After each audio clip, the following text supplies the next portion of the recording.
Hey everyone, स्वागत है आप सभी का स्टडी और आवर चैनल पर। तो आज का जो करंट का टॉपिक है वो women reservation bill failed in Lok Sabha. तो क्यों फेल हुआ वुमेन रिजर्वेशन बिल, इसके बारे में जानेंगे और डीलिमिटाइजेशन क्या होता है इसके बारे में देखेंगे। तो चलिए देखते हैं। सबसे पहले देखते हैं वुमेन रिजर्वेशन बिल क्या होता है। तो ये ऑफिशियली नारी शक्ति वंदन अधिनियम है। इसे क्या बोला जाता है हिंदी में? नारी शक्ति वंदन अधिनियम। इसके अंतर्गत लोकसभा और राज्य विधानसभाओं में 33% सीटें महिलाओं के लिए रिजर्व रखने का नियम है।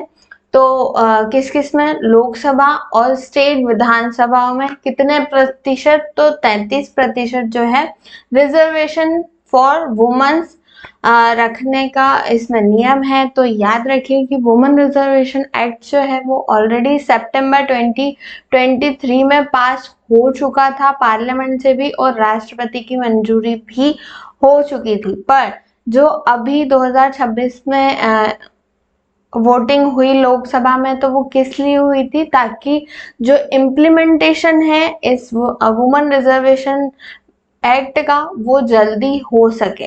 पर किस कारण से नहीं हुआ वो देखते हैं। सबसे पहले हम देखते हैं महिला आरक्षण विधेयक असफल क्यों रहा। तो किसी भी अमेंडमेंट को पास होने के लिए जो लोकसभा है उसमें 2/3 मेजॉरिटी में वोट्स आने चाहिए, तब कोई अमेंडमेंट पास होता है। पर वुमेन रिजर्वेशन बिल में 298 जो वोट्स थे वो सपोर्ट में रहे एनडीए के द्वारा, और 230 अपोजिट वोट्स अपोज में रहे। तो इस कारण से जो बिल है वो पास नहीं हो पाया, क्योंकि 352 वोट्स नहीं मिले। तो क्यों नहीं मिले? अपोजिशन क्यों विरोध कर रहा है और क्या कारण है बिल फेल होने का? तो सबसे पहले हम देखते हैं इस बिल में क्या क्या चीजें रही हैं। डीलिमिटाइजेशन प्रोसेस। अब डीलिमिटाइजेशन प्रोसेस क्या होती है? तो डीलिमिटाइजेशन का मतलब होता है लोकसभा विधानसभा की जो सीटें हैं उनका पुनर्निर्धारण करना, मतलब फिर से सीटों को बनाना, सीटों को बढ़ाना। किसके अकॉर्डिंग बढ़ाया जाता है? डीलिमिटाइजेशन किस बेसिस पे किया जाता है? तो मेनली होता है पॉपुलेशन के बेसिस पे। पॉपुलेशन और एरिया भी, एरिया सेकंड फैक्टर होता है पर फर्स्ट फैक्टर जो होता है वो पॉपुलेशन होता है। तो इस बिल में कहा गया था कि 543 जो सीट्स हैं अभी लोकसभा की उनको बढ़ाकर 850 सीट्स कर दिया जाए, इसके और नए हिसाब से रिजर्वेशन लागू किया जाए। पर अपोजिशन क्यों अपोज कर रहा है? बिकॉज अगर पॉपुलेशन के अकॉर्डिंग लाया जाता है, डीलिमिटाइजेशन होता है पॉपुलेशन के अकॉर्डिंग, तो जो नॉर्दर्न स्टेट्स हैं उनको फायदा होगा, साउदर्न स्टेट्स को फायदा नहीं होगा। नॉर्दर्न स्टेट्स में सीट्स बढ़ जाएंगी। ठीक है। इसके बाद सेंसस जन डीलिमिटाइजेशन पूरी तरीके से डिपेंडेंट किस चीज पे है? सेंसस पे डिपेंडेंट है। आखिरी सेंसस कब हुए थे? तो 2000 आखिरी सेंसस हुए थे 2011 में। 2021 में होने थे पर नहीं हो पाए थे because of the Covid condition.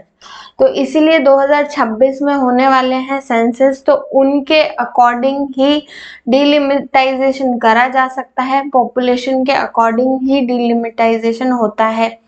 इसके बाद इमीडिएट इम्प्लीमेंटेशन नहीं हो सकता। जो अपोजिशन है वो वही बोल रही है कि इमीडिएटली इसको इम्प्लीमेंट नहीं कर सकते। इसके बाद ओबीसी कोटा का भी इशू चल रहा है कि SC/ST वुमेन्स रिजर्वेशन के बारे में बात की गई है, बट ओबीसी कोटा के बारे में बात नहीं करी गई है इस बिल में।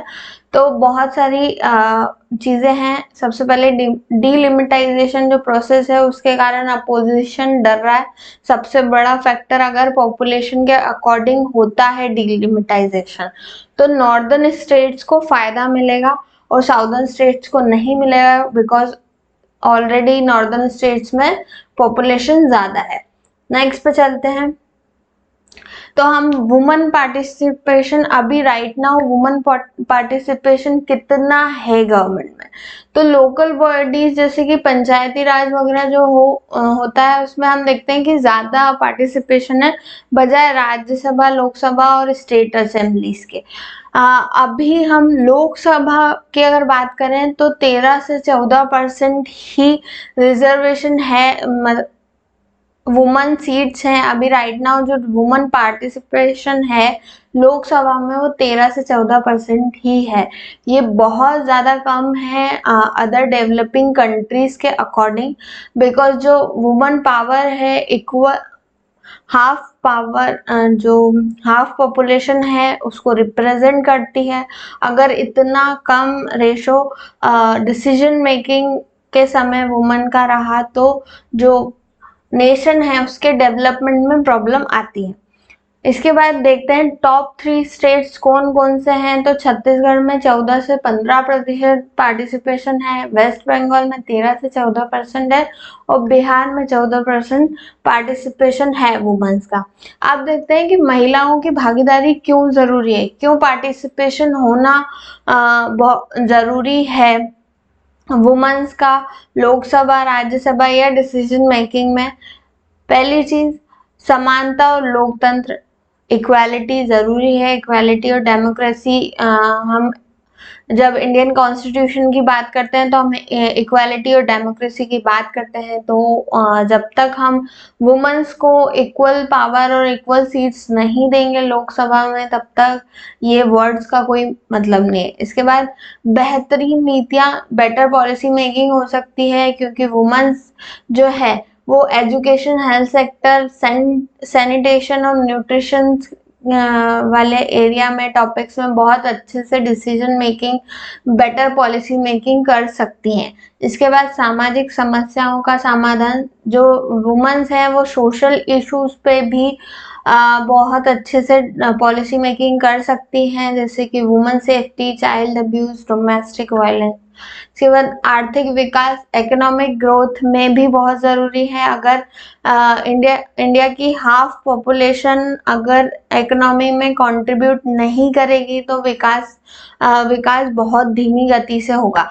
इसके बाद रोल मॉडल, अगर वुमन पार्टिसिपेशन होता है डिसीजन मेकिंग में तो जो अदर वुमेन्स हैं वो भी प्रेरित होती हैं। तो ये टॉपिक बस यहीं तक हमने समझा। इसके बाद फटाफट से एमसीक्यू सॉल्व कर लेते हैं हम इसके।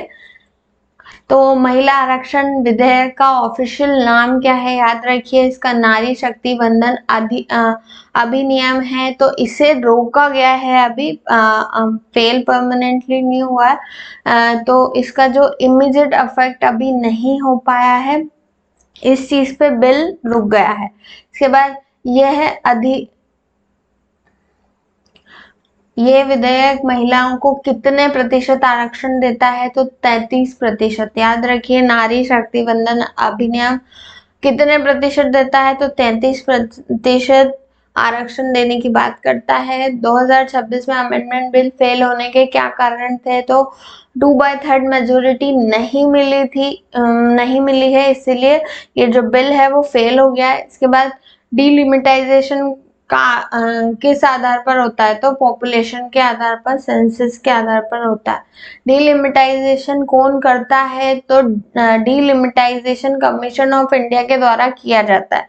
भारत में महिलाओं की सबसे अधिक भागीदारी किस स्तर पर है, तो पंचायती राज इंस्टीट्यूशन में सबसे ज्यादा भागीदारी देखी जाती है। इसके बाद पंचायती राज में महिलाओं का लगभग कितना पार्टिसिपेशन है, तो 46% पार्टिसिपेशन है, लगभग आधा पार्टिसिपेशन, लगभग 50% पॉपुलेशन है पार्टिसिपेशन है पंचायती राज में महिलाओं का।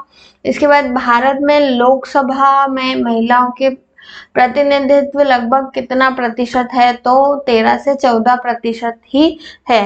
नेक्स्ट पे चलते हैं, महिलाओं की भागीदारी क्यों जरूरी है, तो समानता और बेहतर गवर्नेंस के लिए जरूरी है।